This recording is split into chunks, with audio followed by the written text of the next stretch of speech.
From the heart of Dubai, where tomorrow is being built today, to the world. Welcome to the CTO Show with Mehmet. Here, we redefine technology and reimagine possibilities. With Mehmet, delve into the riveting realms of AI, cybersecurity, and digital technology. Experience the thrilling highs and lows of startups. Immerse yourself in the spirit of entrepreneurship and witness the future of business innovation being written in real time.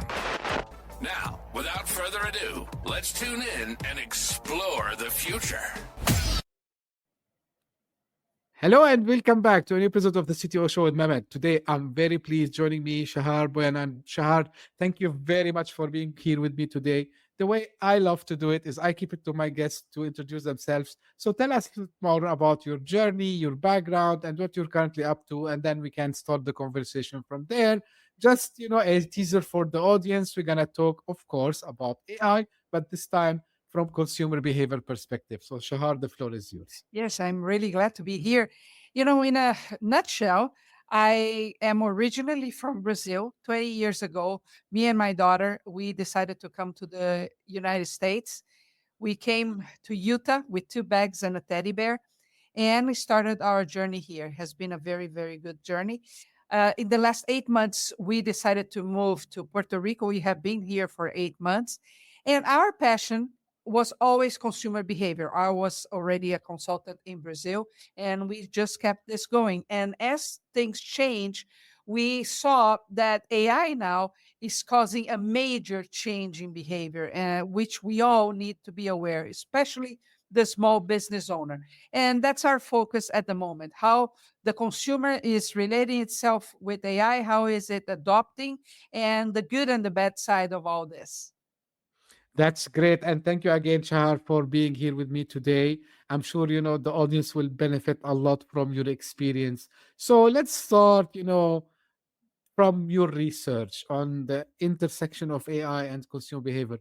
What was, the main thing that surprised you in the trend that you spotted that you think businesses are not paying enough attention for? I think it is the size of this change. We haven't seen a change like this in a very long time. We saw some change in behavior with COVID, right? Because we were all forced to be inside the house and things like that. But this type of change where AI is actually becoming an extension of ourselves, it is the first time. And another very interesting point is that it is the first time in history that we go through a change so big where 5 generations are alive at the same time, experiencing the same thing, which is very unusual to happen, right?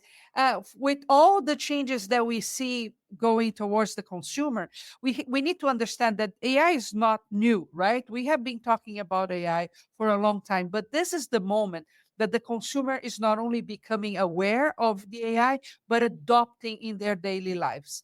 We all have a device at home that can shop for us and can put the alarm on. Many of us have the smart watches. Many of us have smart glasses, and we are starting to interact and being monitored by all these devices. And sometimes we are not even aware they are AI, but they are. And with this change, the consumer, and again, I'm talking mostly to the entrepreneur and the small business owner, they cannot this time, like they usually do, cross their arms and think, okay, let's see where this is going, and then I'll see what I have to do. Because once behavior changes, it does not come back to what it was before. And if they don't move ahead and start implementing AI in their own business, they will be left behind. That is very, very interesting, I would say, Shahar. Now, I know also in the report, one thing that stopped me is you talk about 8 laws of irresistibility, right? So I know maybe it would take us long time, but on a high level, what are these 8 laws? And if you can pick maybe some of one or maybe 2 of these laws, and how businesses can apply them. Mhm. The laws of irresistibility are the ways that you can become a very attractive to a market. because it is not an easy thing in today's world. We all get super overwhelmed with all the information that we get. We all have many, many options out there. We live in a global world where our competitors are everywhere. So if I don't position myself in a way that attracts attention, a lot of attention, I'm not going to succeed. So what I really need is to become irresistible to a market, but I need to become irresistible on an emotional level. It is not about your mission statement. It's not about the branding, the colors that you use. No, it comes before that. Why do you matter to the market? Why do you matter to the consumer? And there are basic things that you have to do, like create a irresistible promise, not a mission statement, not your motto, your promise to your market. The main question here is who they become by working with you. It doesn't matter if you sell coffee or if you are a high level coach, right? You would need to understand that by interacting with your business, people will change if you do everything right. So the very first question for you is who do you become by working, or who they become by working with you? This is the very first one. And then when you have that answered, you can craft a irresistible promise. For example, we all know the Harley Davidson motorcycles, right? Mhm. They are popular, very popular in the States. And if you ever go to the West, you're going to see Saturday and Sunday huge lines of bikers going around that area of the country. Well, what this company does is say, we make bikes to machos or macho wannabe that want to go on an adventure. This is a promise that talks on an emotional level about who the consumer is, what they expect, and what they want to achieve. And that's what you have to do as the very first thing to become irresistible to a market. Like you said, Mehmet, it is a discussion for several minutes, right? Because we have to think, okay, I craft my message, then what? Well, then you will see that you have to have your unique voice, a way to put out what you believe in, what your business is about, who they become by working with you in a unique way. And a unique way is being yourself. The company being clear what it stands for or against, and you doing like you would do on a day-to-day basis, like we are here talking, the two of us right now, and it's just like a conversation. This is how it needs to be today, not well polished, not super edited things, because people want to know who you are, what you are about, what are your principles, and the back part of your business, what people usually don't see. That's what you need to put out there with your own style. So let me ask you this, Shahar, and this is something that popped out of my mind because you mentioned something interesting. Like you said, it doesn't have to be polished. It doesn't have to be, Now we know, especially of course, when we talk about consumers, we talk about marketing, and nowadays when we talk about marketing, we talk about generative AI. Yeah. Now, generative AI is actually trained by our data. So is this the reason why sometimes we can easily spot these marketing messages that are written by AI? Just out of curiosity, because I would love to understand from you also the narrative behind you saying that we don't need to polish it much. We need to keep it like conversational. So what's your take on this? Like, is this what we are seeing now? We are seeing a lot of AI generated content in marketing. Yeah. What's your take on this? Well, the fun part about AI is that it gets better as the more you use, the more it gets better because it learns from you. And it comes a point that AI can really mimic who you are, what I call the digital doppelganger. I have some videos on platforms like TikTok that it's me talking, but if you pay really close attention, you're going to see it's not me talking. It's my voice, it's my face, but it's AI. Now, for the trained eye, like you and I, we can spot that. For the average person, many times it goes unnoticed. There is one case of a video that became viral of a toddler playing a guitar, and he's obviously a toddler, obviously a fake guitar, and he's singing. And if you look at the hundreds of thousands of comments, it was something like, "What a smart child! What a beautiful voice! What a gifted kid!"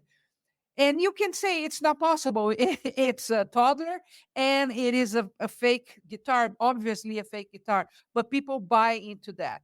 So there is a good side and a bad side about that. The bad side, of course, is that we can use AI for fake news, for fake a lot of things that may go south.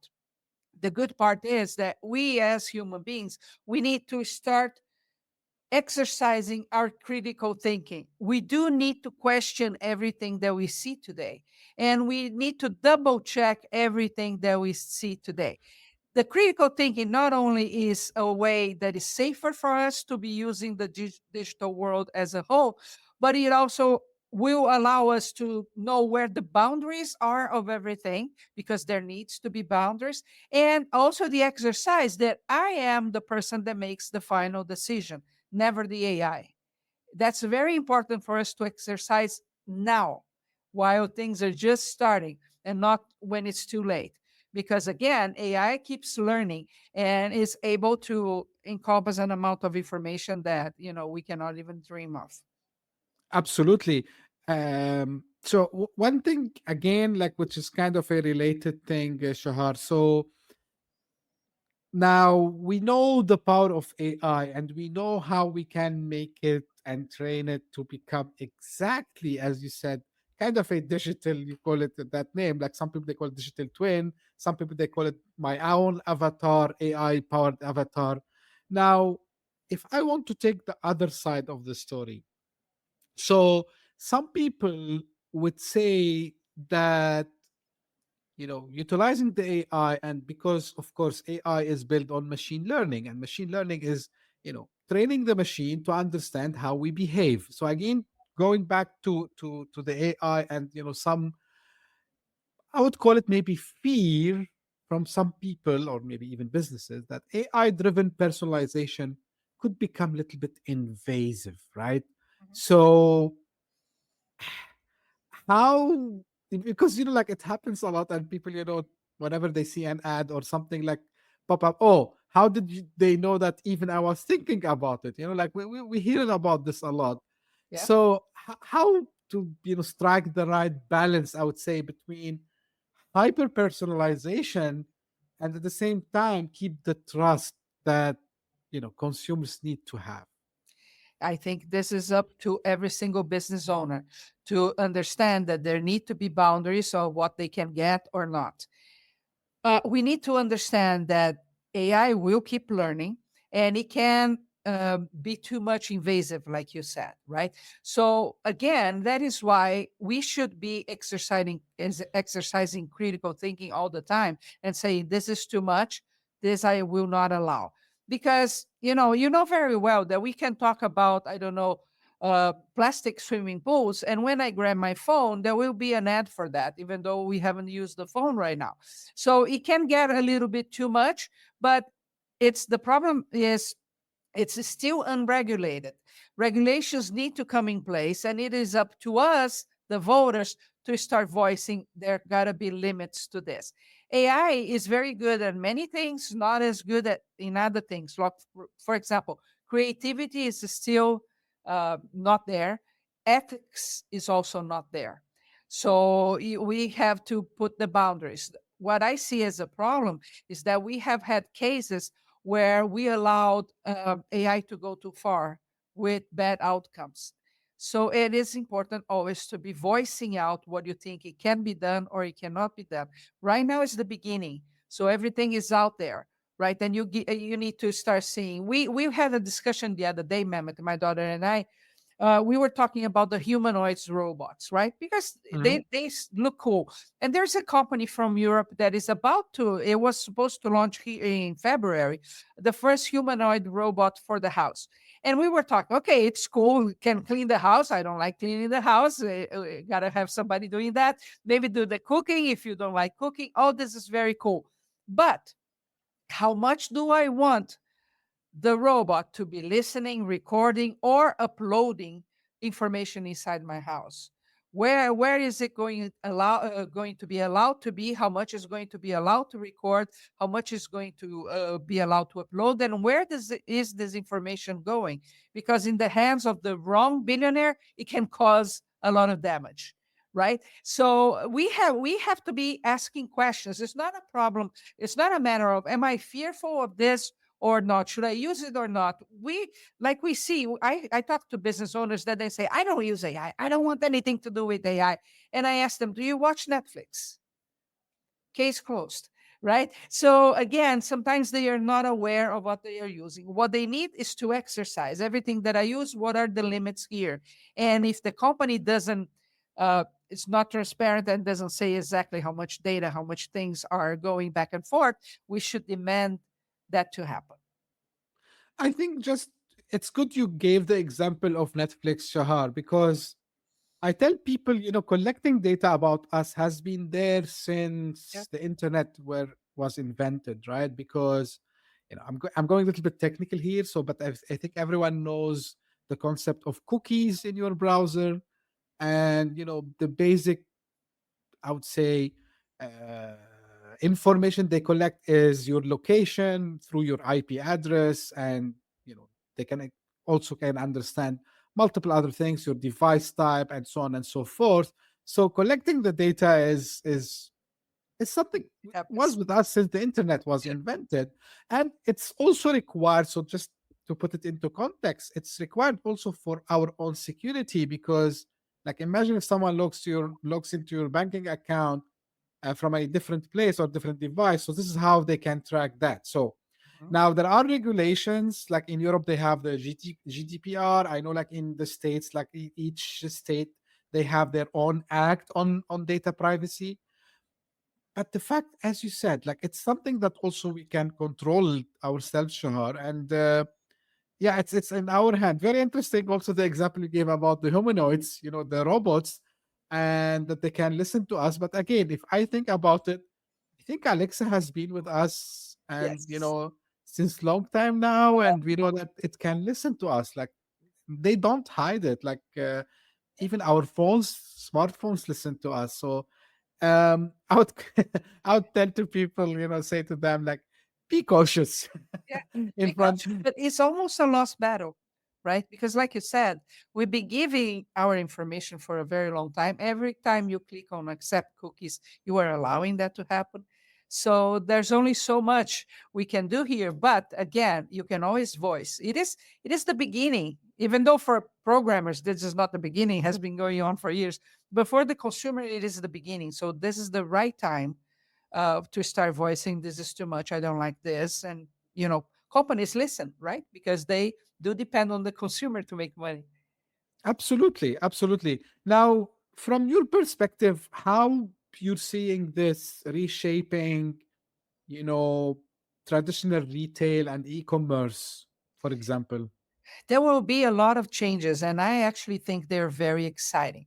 This is the thing we need to think about mindset. But despite you knowing that there are issues with that, you also, as a business, need to think, how can I use this that will allow me to scale my business? And that's the beauty of AI. Right now, AI can do all the boring things that you do. From answering email in your own voice, answer your phone, uh, be there on the website, really catering to the consumer, not just answering questions. We've all seen some bots that can answer 5 or 6 questions. This is not what the AI is doing today. It's a lot deeper than that. So it can take care of all these things, which allows you to free your time to think about scaling the business, to grow the business, because a lot of small business owners, they spend the whole day doing stuff that needs to be done, and they never have the time for the brain to buffer and start thinking, okay, I could do this next, I could do this next. So AI can take care of all those things. It's very good. Why is it important when I think about the consumer? Because we are using this AI constantly, even though many times we are not aware. We are changing as people. So hyper-personalization is one of them. But I need to go a little deeper. And then I'm going to be specifically to the US because that's where I gathered the data for this. Harvard did a study saying that 1 in every 5 Americans considers themselves extremely lonely. And 1 in every 3 Americans think they only have one good friend, if so, right? So we were isolated during COVID. Then we start working from home. Now we are catering with AI our home, so it has the right temperature, the lights turn on when I want, and things like that. I'm very comfortable being by myself, but this is not a good thing, right? Because I do need that social life. I need social interaction in order to deal with difficult emotions. And we are not doing that. When I go out to consume from a business, I'm expecting that people see me, that I'm not invisible to that business, that I matter to that business. So that's why the hyper personalization needs to come to the business owner now on a way that they can, oh, you came here, you ate the steak last time, and the AI will be able to suggest another dish that would go according to what they want. But it's very important to understand that the consumer is expecting more from you. Now, when we talk about AI, we tend to think, no, nobody likes to talk to an automated voice message. No, they don't. But Harvard also did a study showing that 87% of people actually prefer talking to a system that will go straight to the point and solve the problem instead of doing small talk like a real person would. How's your day going? Are you here to celebrate something? They don't like that, right? So they want to go straight to the point. Of course, the AI that you are using needs to be to that point that can carry a conversation almost like a human. For the average person, they might not even notice they're not talking to a real person. It can interact, change answers, change approaches according to what's being said. They will feel like you care about them, even though they are talking to a bot at the end, right? It's really interesting topic, Shahar, because there are two aspects in my opinion to this. So the first one being customer centric, of course, right? So making sure that, as you said, when someone is interacting, let's say with my customer support or maybe my sales agent, they're not feeling they are talking to a robot. But of course, at the same time, and it's good to give this example because, for example, if let's say I'm calling my internet provider to ask about something, I don't want them to start telling me about like other stuff because I'm there for a Very very, you specific. know, specific, clear objectives. This is why I picked up the phone and I called, right? So now maybe it's something I'm futuristic a little bit. So do you think that the AI can help also understand the psychology of the consumer? So I don't know how they would be able to figure this out, but maybe from your voice tone, or maybe if they are able to see me from, how currently I am looking sad, angry. So Uh-huh. they can maybe, and I know like you have some background in psychology also as well. So do you think this is something possible? Because in my opinion, if someone can not only suggest to me what I want, like as the AI does with Netflix and Amazon and all these things, if it can understand my mood, am I in the mood now for having a chat, or am I in the mood? No, I want to do the job and then go back to my home. So do you think this is, or am I too much futuristic here, or is it something No, you see it coming? I will tell you this, totally possible. And you are going to see this probably in the next 2 years. There are some AIs already that are being trained to understand the mood, and they are already able to suggest, well, today you're feeling under the weather, why don't we prepare chicken soup for you? There are some AIs already doing. At the moment, most of them are not there, but it is impressive. Again, it keeps learning from you. This is why it's important for you not only choose any AI that you want, Chat GPT, but start interacting on a daily basis with that, and you will see the change. We did our we have an agency, an AI agency, and we did a test with the voice AI over the phone to a fake company that was a funeral home. And we wanted to see, okay, this is a very sensitive matter. Of course, the person calling at the time will be stressed. How will the AI be able to interact with them? Because usually they do have to ask a few questions and things like that. And Mehmet, you would be really impressed. The AI is not able to show empathy, but on the conversation, that's exactly what it looked like. You carry the conversation in a very nice tone, showing respect to the customer all the time, and only making suggestions according to what the customer was saying on the phone. The customer at that point was one of us, and we are pushing hard to see where the flaws are, because there are a lot of flaws. So you see, for a machine that does not have empathy, that has a hard time understanding emotion, it did a very good job at the moment. Let's wait a few more months, keep using that, and you will, it's going to be jaw dropping. It is evolving so fast that whatever I tell you it is right now, is probably not going to be a month from now. It's going to be different, right? So that's why I think it's fascinating, because even though you might use AI in your business and you may think it's still not there, well, you keep training it and you will see amazing changes. Even ChatGPT now can do its own reasoning on a deeper level. So you are seeing the things happening if you use it, you see it every single day, how it improves. Absolutely. And like I can't, it's not like I cannot, but I mean, for the first time in my career, I would say, because I've been in tech all my life, and so it's the first time I would not say difficulty, but like, okay, I wake up in the morning, what's the new, right? So for the transparency, and the audience knows that I mentioned the date of the recording, so it's the 25th of Feb. So this week alone, right? So, and it's only Tuesday. It was Tuesday 25th when we recorded this episode. So Grok was released, Grok 3, during the weekend.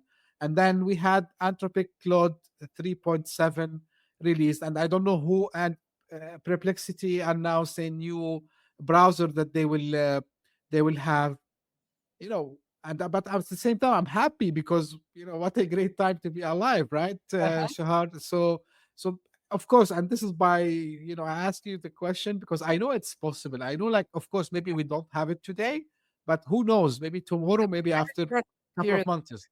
Yeah. Right, right. Now, one thing also in the report, I want to go back to the report before, like, also like discussing a couple of other things. You talked about the AI shopping cart concept. Um, can you explain that? Like, is it the AI goes do shopping for me? What is it exactly? Like, what's that experience The exactly? AI is already able to do it if you shop virtually from any of the big stores. The AI is already able to do that for you, right? You will be able to do a lot more. I'm not sure I understood your question, Mehmet. So do you mind explaining again what you exactly want to know? Because I mean, it can make sales, and it can go and buy as well on a virtual is, store. So how this is different from the traditional recommendation engines that we all know? Like, for example, if I go today to Amazon, I buy something, after a couple of days they're gonna send, hey, because you bought this, we think. So how that is different, the concept of AI shopping cart, from what I experienced with Amazon, let's say. I think it's just get more and more personal with time, right? Because it learns from your habits, and it learns even from your mood. There are already AIs being tested that can predict, for example, on a streaming platform, if you're not feeling well, it can show you certain types of series that you should be watching. If you're all hyped up, it can show you another series. So all of this is it. That's why we talk. The first law is the hyper personalization, because it's Mhm. becoming all about us. AI is here to serve us, right? So it is always trying to understand how you talk to it. Or, for example, the way I talk to my AIs, I use Claude a lot. I love Claude. Uh, I talk on I talk like I talk. And if I get mad, I get mad at them, and I call them lazy. And I because sometimes they go into a pattern that you say, "Oh my gosh, come on, get out of that." Lazy is like an addiction.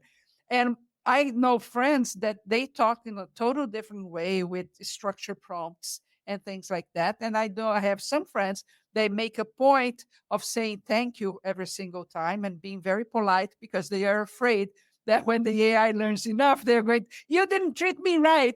And I tell them, I'm going to be the first on the line for them to kill, because I can be rude with them as well. But you start seeing that they respond to your style, to your voice, and at the end, now with project managers in Claude and in GPT, it is amazing. Once you create the structure for what you want and how you want it voice, it does it every single time the same way. Absolutely. Now, uh, you mentioned something at the beginning about the small businesses and the startups, and especially startups who have to deal with consumers, right? Okay. Um, One thing that comes to mind with the capabilities that the big guys they have, how much still small businesses and startups can be competitive with the big players?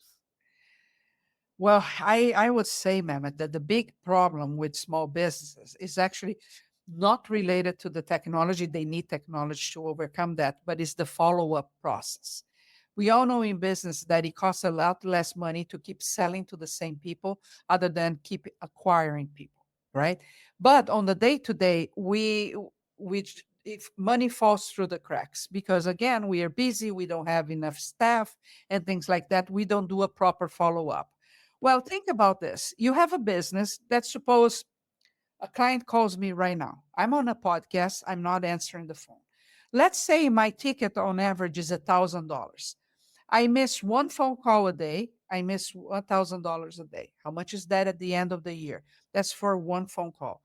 Well, an AI voice agent could be answering that phone call, qualifying that person, putting into the next step. And the next step may be talking to you, the person, or not, but it can take care of all that. Send me a text right after, and you say you need to call this person right away.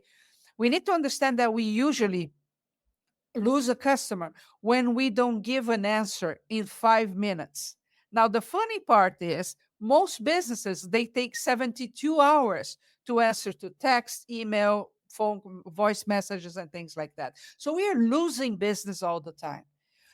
So, can you have a voice AI? Absolutely, you can. Can you have AI answering emails? Yes, you can. A very good AI on your website. All this, how much is it going to cost you? Like a fancy dinner a month, no more than that. So, no, I cannot compete with companies like Sephora that have developed their own AIs to cater to the customer, but I can take care of my customers so well that they will become my fans. They will become really engaged and loyal to my company. And that makes any business grow, right? So I think it's a bad habit for us to compare ourselves with the others. Stories are different. I used to do that myself. Being in the marketing industry, there's one marketer everywhere. And I always, oh, but that guy started when I started, and look where they are, and look where I am. And my daughter remind me all the time, you have a different story than they have. Right? We immigrated, all the things that you go through. So we cannot compare. And the same thing is with AI. What do I have at my reach that I can use? How can I be resourceful and understand exactly where I lose the customers? Where are the pain points? Where are the 10 questions they always ask me about that I'm tired of answering? And I can have AI for that.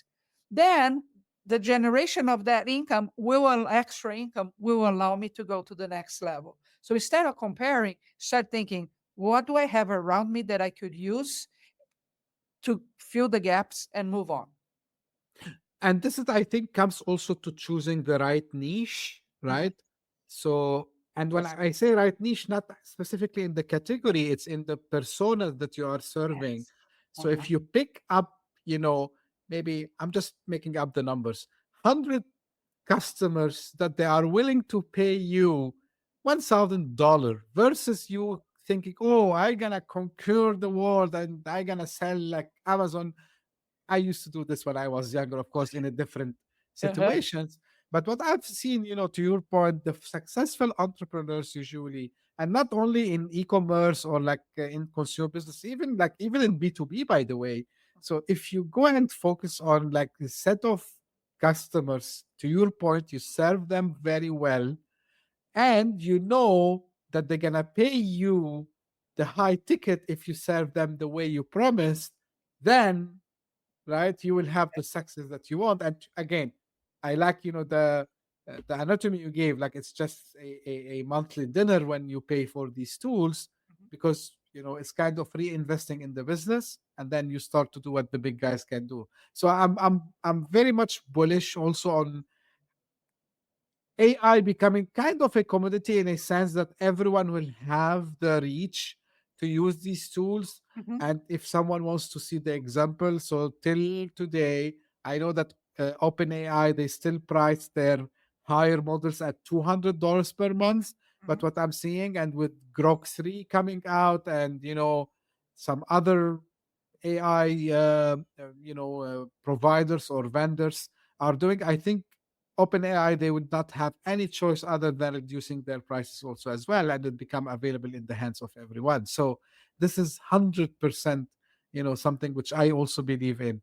Now, as we are closing to an end with you, Shahar, today, um, if you want to give a piece of advice to maybe small business owners, like founders, who are starting their journey and they want to keep their customer experience strategy at the top, so what you would share with us?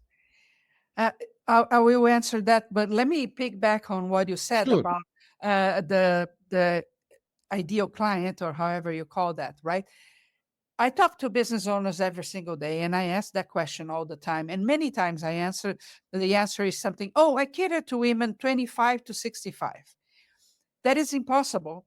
And if you use AI in this situation, it's going to fail, right? Why? Well, a person with 25 years old, it is starting maybe a family, maybe it's starting to get married, has a limited budget by nature, right? Because they're entering the market. Very different, for example, than a 60-year-old where already has established life, has raised kids, don't have kids going to college anymore. So they usually have more disposable income. If I say I sell to 25 to 65, I cannot carry a conversation that is really personalized. My fears and desires at 25 are very different than my fears and desires at 65, right? Totally different. So for you to be successful using these tools, you will need to understand better who you're selling to, who is your ideal client to the core. I do an exercise with my clients where at the end we know their three biggest fears and their three biggest desires. With that, you have enough tools to educate the AI to do what it needs to be done and keep and acquire new customers. Without that, it's going to be generic as your definition of an ideal client. So we need to understand there's work to be done. It's not just implementing something. And yes, it's going to get cheaper and cheaper as we have more options. But again, you will have to do part of the work. My advice to the business owner is, first of all, do not be afraid. You know the saying from that movie, right? With great achievements comes great responsibilities. We have responsibilities around the tools that we are using with our customers. We need to set the boundaries. We need to see what's good and what's not good. We need to be ethical about everything that we do as a business owner so we can survive unstable times, like, for example, we are seeing right now in the US. So we need to see, question, and pick the parts that we can adopt, right? And we need to adopt them fast. Again, it's not a matter of waiting the majority to be doing something so I can do that. You will be Mhm. left behind. There are tools out there that you can use at any point in time. You can start with one. I would suggest, for example, a voice AI. See the difference that it does when all the phone calls are answered during the day. And then you put another one, and then you put another one. Again, when you compare prices, it's funny because I used to pay for a autoresponder system, a very good one, but an autoresponder system without any AI, it was $100 a month. And it was worth paying for the amount of things we could do to interact with customers. So if I'm telling you it's 200, 300, what is that compare? And how much money is it going to bring to you? That's the question. So let's not say, oh, it's expensive, not expensive. No, what is it going to do to my business? So don't be afraid. test the tools you have right now. Like Mehmet said, you have Claude, you have GPT, you have so many of them, you have Opus. Go try. It doesn't matter which one. There's a new one every single day. Go try, get comfortable, and then start creatively thinking. That's what entrepreneurs do best. They tend to be very creative and problem solvers. They know the problems they face every day. Start looking how this tool could fix this problem, how that tool could fix that problem, and then test it. Absolutely. And like sometimes even I go and try some tools which are probably I would not use, right? But Yeah. the thing is, it stays in my mind because I say, okay, I know for a fact if a problem arise or maybe a challenge arise, so I would know, okay, I saw this tool before and I think it can be helpful. And sometimes not only for me, it's also for anyone that, maybe they have a discussion in front of me and they say, hey, it happened many times, by the way. Like someone was struggling the other day for finding a specific tool and I say, hey, like, why like you're kind in a rabbit hole? Like you can go and just try this tool out and I Mhm. believe it will be beneficial for you. He said, how do you know about it? I said, yeah, I saw it. I tried it, although I don't need it, but I Uh-huh. think it's gonna be useful. I said you need to be curious, right? Look, Yeah. being a business owner means also an entrepreneur being curious, like always trying to see, as you said, like how we can find things that might be beneficial, not Yeah. only for us but also for Or others. others. Now, Shahar, where people can get, you know, to know more about you and get, maybe also to contact you.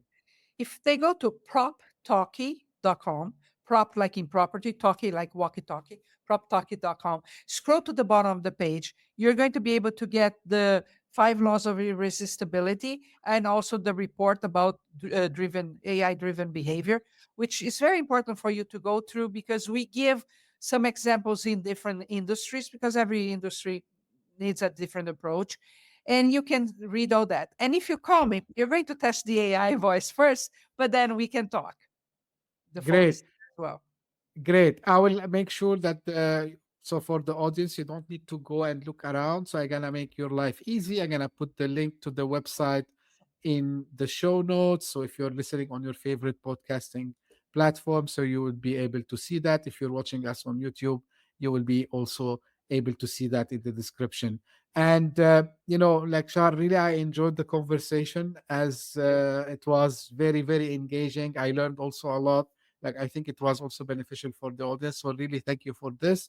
Thank And this you. is how usually I end my episodes. This is for the audience.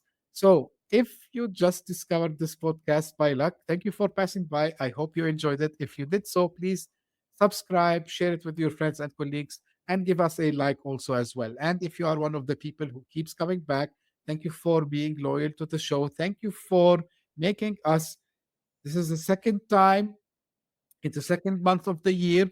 We are entering multiple countries as top 200 entrepreneurship and sometimes business podcast in Apple podcast platform. So thank you very much for the support. It cannot happen without you. And also thank you for making us the top.